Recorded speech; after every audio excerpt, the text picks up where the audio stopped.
Hi hello నమస్తే welcome back to Suman TV. మనతో ఉన్నారు ఫ్యామిలీ కౌన్సిలర్ రజనీ రమ్మ గారు. నమస్తే మ్యామ్. నమస్తే నవీన. మ్యామ్, కోపం చాలామందికి పక్కన వాళ్ళ వల్ల కోపం వస్తూ ఉంటుంది. ఆభరణం. ఆఫీస్లో కానీ ఇంట్లోనే కానీ చుట్టూ ఉన్న పరిసర ఆ ప్లేస్ సందర్భం ఏదైనా సరే, ఇంకా ఎదుటి వ్యక్తి వల్ల కూడా మనకు కోపం అనేది ఇమీడియట్లీ వచ్చేస్తుంది. అది మనం అది కంట్రోల్ కూడా చేసుకోలేము ఆ టైంలో. సో అంటే దానివల్ల వచ్చే ప్రాబ్లమ్స్ ఏంటి, ఎందుకు మనకు అసలు ఎదుటి వ్యక్తి వల్ల మన కోపం ఎందుకు వస్తుంది, దాన్ని ఎందుకు మనం కంట్రోల్ చేసుకోలేకపోతున్నాం అంటే ఇప్పుడు ప్రతి ప్లేస్లోనూ వాడికి కోపం వస్తుంది అంటే అది లక్షణం, హెరిడిటరీ. హైపర్ టెన్షన్ అంటారు కదా, వాళ్ళకి 30 సంవత్సరాలు 35 సంవత్సరాలు రాకుండా హై బీపీలు ఒక రేంజ్లో ఉంటాయి వాళ్ళకి. సో అంతంత కోపాలు ఉండటం అనేది మంచిది కాదు. సెకండ్ ఏంటంటే వాళ్ళు చిన్నప్పటి నుంచి వాళ్ళ తండ్రుల్ని తాతల్ని చూస్తూ పెరుగుతారు. అసలు ప్రతిదానికి రీజన్ అదేనండి. మనము మన అద్దంలో మన మొహం ఎలా ఉంటే అలా ఎలా కనిపిస్తుందో, ఇప్పుడు మనం ఎదురుగుండా తల్లిదండ్రులు కానీ తాతలు కానీ ఏం చేస్తారో పిల్లలు అవే నేర్చుకుంటారనేది వాళ్ళకి తెలియాలి. పాతకాలంలో వాళ్ళు ఎన్నో చెప్తారు, ఎన్నో నేర్పిస్తారు. మరి ఇవెందుకు మరి అబ్జర్వ్ చేయరో నాకు అర్థం కాదు. తాతలు ఏం చేస్తే మన తండ్రులు అది చేస్తూ పెరిగారు. మరి మన తండ్రులు ఏం చేశారో మరి మనం అదే చేస్తాంగా. ఓహో, కోపం తెచ్చుకోవాలి. అది పిల్లల్ని చావబాదటంలోనైనా కానీ, భార్యని నోటుకొచ్చినట్టు తిట్టి కొట్టడంలో కానీ, రోడ్డు మీద ఎక్కడ పడితే అక్కడ విచక్షణారహితంగా అరవటం కానీ, మరి ఆఫీస్లో బాస్ ఏదైనా చెప్పితే ఓకే అనకపోవటం కానీ, ఇప్పుడు చేయకపోతే ఇప్పుడు కొంతమంది స్టాఫ్ని చూస్తుంటాం. ఒకడు ఉంటాడు ఎలిగేషన్ తీసేవాడు. బ్యాంక్స్లో అయితే అవార్డు స్టాఫ్ అని ఉంటుంది, ప్రత్యేకంగా వాళ్ళకి ఒక యూనియన్స్ ఉంటాయి.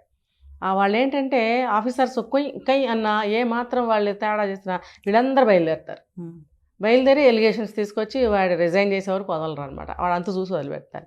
ఏంటంటే ఆ స్టాఫ్లో కూడా కొన్ని కోపిస్ట్ వాళ్ళు ఉంటారు. ఆ కోపిస్ట్ వాడు ఎవడో ఒకటి లేపుతాడు, మొత్తం ఖరాబ్ అనమాట. ఆ కోపం వల్ల అనేక అనర్థాలు.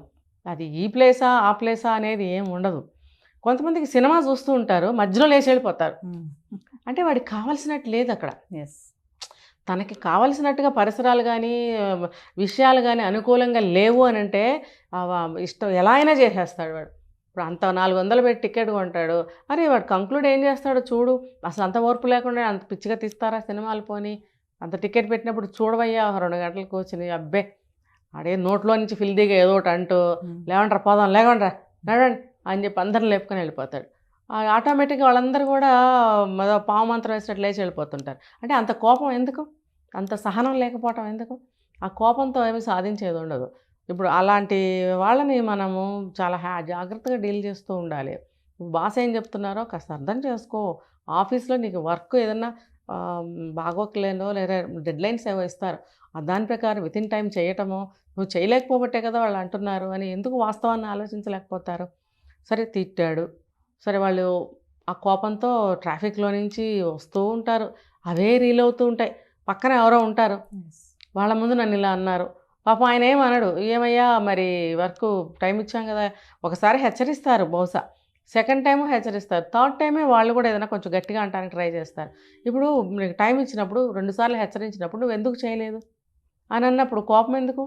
కర్మగాలి పక్కన ఎవరన్నా ఉంటే అబ్బో వాళ్ళ ముందు నాకు అవమానం చేసేసాడు ఆఫీసర్ బాస్, ఆ కోపంతో వస్తాడనమాట. ట్రాఫిక్లో నుంచి ఇలాగ టెన్షన్తో వస్తాడనమాట, తప్పించుకుంటూ ఆ వేడి మీద కాక మీద ఇంటికి వస్తాడు. ఇంటికి రాగానే ఎదురుగా కనిపించేది ఎవరు? భార్య. ఇంకా వేసుకుంటాడు, అక్కడి నుంచి తీసుకొచ్చిన బాక్స్ని ఇక్కడ ఓపెన్ చేస్తాడనమాట. చేసి ఇంకా ఆవిడ మీద డిషం అని ఫైటింగ్ చేస్తాడు, అరుస్తాడనమాట. ఇంకా ఆవిడేం చేస్తుంది, పాపం వచ్చాడు కదా మంచినీళ్ళు ఇద్దామో కాఫీ ఇద్దామో అని అడగటానికి పాపం వస్తుందన్నమాట. తలుపు తీయగానే వేసుకుంటాడు. ఇంకా ఆవిడ నా మంచితనం గుర్తించకుండా నేను కాఫీ ఇద్దామని వెళ్తే నా మీద అరుస్తాడా అని ఆవిడకి వచ్చేస్తుంది లోపల కోపం. వెంటనే లోపలికి వెళ్ళి పిల్లల మీద చూపిస్తుంది.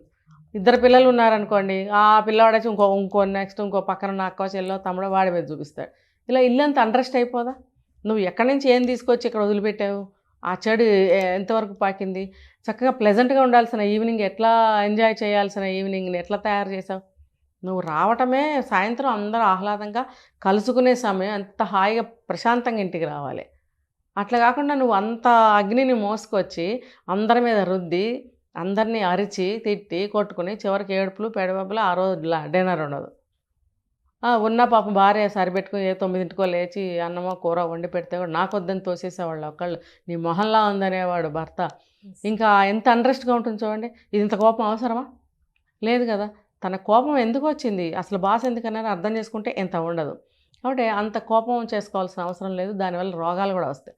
బీపీలు రావచ్చు, షుగర్ రావచ్చు. అన్నెసరీగా చెడ్డ అవుతావు కదా నువ్వు, ఫ్యామిలీ మెంబర్స్కి అవుతావు. లేకపోతే పక్కన వాడి ఆఫీస్లో ఎవరో పక్కవాడి మీద అరిచావు అనుకో ఈ కోపంతో, అతనికి నీ ఫ్రెండ్షిప్ పోతుంది. ఇలా అంతా నష్టమే కానీ లాభం ఏం లేదు కదా. కాబట్టి అర్థం చేసుకోవాల్సిన అవసరం ఉంది ఎంతైనా. అంటే కోపాన్ని కంట్రోల్ చేసుకోవాలంటారా, ఎక్స్ప్రెస్ చేయాలంటారా మేడం? కోపం ఎక్కడ ఎక్స్ప్రెస్ చేయాలి? ఇప్పుడు ఒక విషయం ఉంటుందండి, అది పాడైపోతుంది, వినటం లేదు, కొంచెం కోపంగాను అది ఆ పని నువ్వు సక్రమం ఎందుకు చేయలేదు, అది అవసరమే కదా. కానీ అన్నెసరీగా కోపం తెచ్చుకుంటే ప్రయోజనం ఏముంది? ఆ కోపం వల్ల అన్నీ నాశనం అవుతాయి. ఒక రిలేషన్ నాశనం అవుతుంది, ఒక పని పాడవుతుంది, లేకపోతే ఒక టైంకి ఒక చోటకి వెళ్ళాలనుకుంటాం, అది కూడా పోతుంది, క్యాన్సిల్ అయిపోతాయి. ఇవన్నీ అవసరమా? కంట్రోల్ చేసుకోవటమే చాలా అవసరం అది. ఒక పద్యం కూడా ఉంది కదా, తన కోపమే తనకి శత్రువు అని చెప్పి. అవును. ఆ లైన్ ఏం చెప్తారు మేడం మీరు? తన కోపమే తన శత్రువు, అంతే కదా. ఇప్పుడు నువ్వు కోపంతో నువ్వెంతో ఇష్టంగా తెచ్చుకున్న ఒక వస్తువుని ఇస్త్రీ కొడతావు, ఏదైనా రాయో పేపర్ వెయిటో లేకపోతే గ్లాసో పెట్టి ఇస్త్రీ కొడతావు. కొడితే అదేమవుతుంది, 3 ముక్కలు అవుతుంది.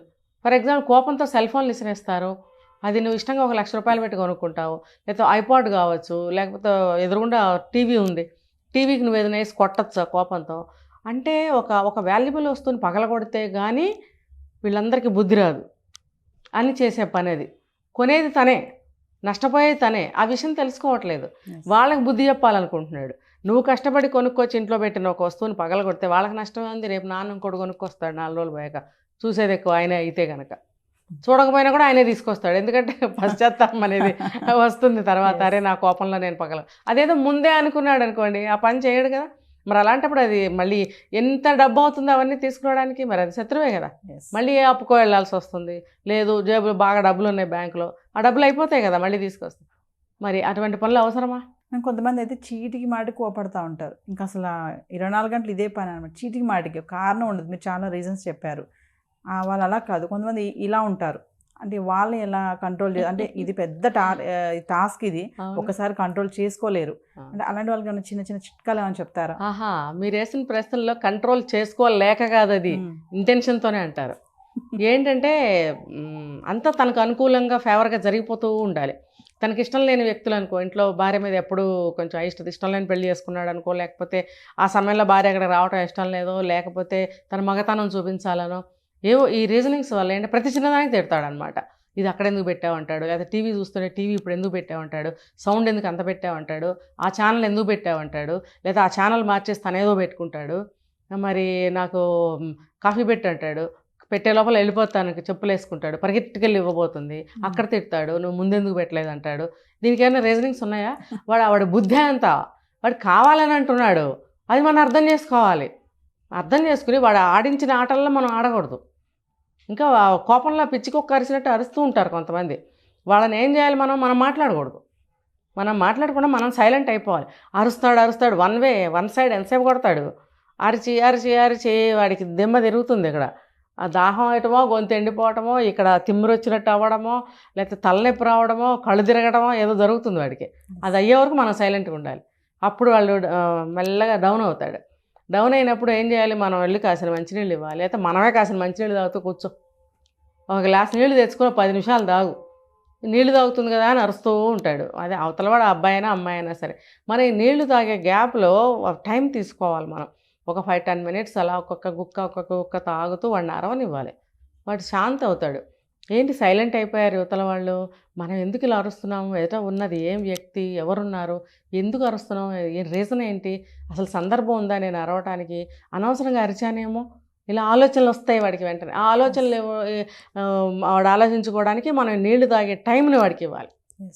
వీలైతే కొంచెం నీళ్లు తాగు అని మెల్లగా అనాలి. ఆ గ్లాస్ కూడా తీసుకుని మన మొహం మీద పోస్తాడు వాడు. కాబట్టి ఆ మూడు చూసి గ్లాసు పక్కన పెట్టడమో, లేకపోతే కాస్త నీళ్లు తాగు అని అనటమో చేయాలి. మళ్ళీ దగ్గరికి వెళ్తే అది కూడా ఆ అటాక్ కూడా మన మీదకే వస్తుంది. మనమైతే కాస్త నీళ్లు తాగుతూ టైంపాస్ చేయాలి. అంటే అతనికి మనం టైం ఇస్తున్నాం. కొంత టైం ఇవ్వాలి. మనం వాళ్ళతో పాటు మనం అరిచామనుకో మన నరాలు పొంగుతాయి, మనకి టెన్షన్ వస్తుంది, వాడైతే ఇంకా వాడి నరాలు పేలిపోతాయి అనమాట ఆ కోపంతో. అలాంటి కోపిస్టులు ఉన్నారు, వాళ్ళని ఎంకరేజ్ చేయకూడదు. మేము ఫైనల్ ఒక చిన్న చిట్కా చెప్పండి, కోపాన్ని మనం మేనేజ్ చేసుకోవాలి అంటే ఎలా స్టార్ట్ చేయాలంటారు అసలు? ఇప్పుడు వాళ్ళకి అసలు వాళ్ళకి ఇప్పుడు అయిపోయింది, ఇవాళ ఈ సీన్ అయిపోయింది, కూర్చుంటావు, కూల్ అవుతావు, 2 రోజులు బాగుంటావు. ఆ టైంలో కొంచెం ఆలోచించుకోవాల్సిన అవసరం ఎంతైనా ఉంది. నేను అనవసరంగా అరిచాను, టీవీ పగలగొట్టాను, ఇప్పుడు నేను వెళ్ళి టీవీ నేనే కొనుక్కురావాలి. ఎవరు కొనుక్కొస్తారు? ఇంకొకటి ఎదిగిన కొడుకున్నాడు, ఉద్యోగం చేస్తున్నాడు, వాడు కొనుక్కురావచ్చు, వాడు కొనకూడదు. బై నువ్వే పగలగొట్టావు, నేనేం చేయను, నేను చూడను, నా టీవీ నా ఆఫీస్తో నాకు సరిపోతుంది, నువ్వే కొనుక్కో, నువ్వు పగలగొట్టావు కదా, నువ్వే మాట్లాడకూడదు, వదిలేయండి. వాడు అర్థమవుతుంది నేను ఈ కోపంలో ఈ పిచ్చి పిచ్చి పనులన్నీ చేశాను, అసలు వాళ్ళు నా గురించి ఏమనుకుంటున్నారు, నేను ఎంత దిగజారిపోయి ఉంటాను అనే పశ్చాత్తాపం పరివర్తన వాళ్ళల్లో రానివ్వాలి. ఈ 2 రోజులు మనం కూడా కొంచెం సైలెంట్ మెయింటైన్ చేయాలి. టైంకి ఏదో భార్య అయితే వండేసి అక్కడ పెట్టేయాలి, కానీ ఎవరికి వాళ్ళు సైలెంట్గా వాళ్ళ పనులు చేసుకుంటూ ఉండాలి. టచ్ చేయకూడదు వాళ్ళని. వాళ్ళు చేసిన తప్పేంటో వాళ్ళు రియలైజ్ అయ్యే వరకు మనం మాట్లాడకూడదు. వాళ్ళు నా వల్ల తప్పయింది అని నోరిపి సినిమాలో లాగా చెప్పలేకపోయినా రియలైజ్ అయితే చాలు అంటే వాళ్ళు మళ్ళీ మారాలి. అరే నెక్స్ట్ ఇలా చేయకూడదు, మనం కంట్రోల్ చేసుకోవాలి అని ఒకటి ఆలోచించుకోవాలి. ఏంటంటే కోపం వచ్చినప్పుడు మనకి ఈ న్యూరాల్ యాక్టివిటీస్ అన్నీ కూడా బాగా యాక్టివ్ అవుతాయి. పిచ్చి పిచ్చిగా మనకి ఏం చేస్తున్నాం మనకు తెలియదు. చేతికి వచ్చినట్టు, నోటికి వచ్చినట్టు, కాలికి వచ్చినట్టు, ఉన్న వాళ్ళని లేని వాళ్ళు, మన ముత్తాలు చచ్చిపోయిన వాళ్ళని అందరినీ తీసుకొస్తారు. వాళ్ళందరినీ తీసుకొచ్చి మన దుంప దంచుతారు. వాళ్ళని అసలు మనం టచ్ చేయకూడదు, అలా వదిలేయాలి 2-3 రోజులు. వాళ్ళ పిచ్చి తగ్గి వాళ్ళు ఆలోచించుకొని కంట్రోల్ అవ్వాలని వాళ్ళు కూడా అనుకోవాలి. అది అనుకోగలిగితేనే. ఇప్పుడు యువతలవాడు ఎంతవరకు చేస్తాడు, బై నువ్వు ఇలా తప్పు చేస్తున్నావు, ఇలా ఉండు, కంట్రోల్ చేసుకో అంటే వినడు, ఇంకా ఎక్కువ చేస్తాడు, చచ్చిపోతాడు. అరే అవును బై నాకు కోపం ఎక్కువ, మీరందరూ ఒక లైన్లో ఉండాలి జాగ్రత్తగా ఒళ్ళు దగ్గర పెట్టుకుని, నాకు కోపం అని తెలుసుగా మీకు అంటాడు అనమాట. అలా అనొద్దు, వాడినే తెలుసుకోనివ్వండి. వాడు తర్వాత వచ్చి అనవసరంగా పగలగొట్టాను, మీరు ఇలా అరిచారు, అది ఇది అని మెల్లగా అంటాడనమాట. ఇలా అన్నప్పుడు తెలిసింది కదా, మరి ఒళ్ళు దగ్గర పెట్టుకుని నువ్వే ఉండని మనం అప్పుడు చురకయ్యాలి. అప్పుడు వాళ్ళకి చిన్నగా అలా చేస్తూ ఉంటే మెల్లగా మార్పు వస్తుంది. Thank you.